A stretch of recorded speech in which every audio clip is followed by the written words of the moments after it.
नहीं नहीं मत छोड़िए, बहुत लोग का जीवन तबाह हो जाएगा। आवे के बाद कि वीडियो बनावता निफुरती लेके जवानी जिस कुरुती में लेके जवानी वीडियो बनावता निफुरती में लेके जवानी जिस कुरुती में। और इतनो ना अरे कब पेन्ही साड़ी कब लोवर हो तब न बढ़ता फॉलोवर हो। फूल है गुलाब के सुगंध लीजिए, ले क्या कहती है? फूल है गुलाब के सुगंध लीजिए। गरीब का बेटा हो, पसंद कीजिए। बहू है गरीब, सपोर्ट कर दीजिए। पत्नी है गरीब, सपोर्ट कर दीजिए। बेटी है गरीब, सपोर्ट कर दीजिए। ले क्या कहती है क्या? अरे हमारा से अगवा निकल गई सिलावा, हमारा से अगवा निकल गई सिलावा।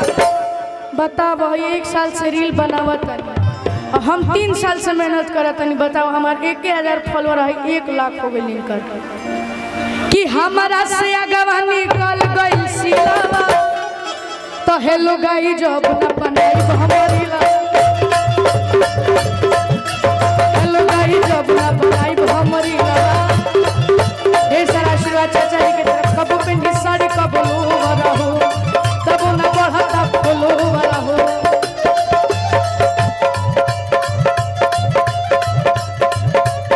वीडियो बनावता निफुरती में लेके जवानी जिनसे कुरुती में।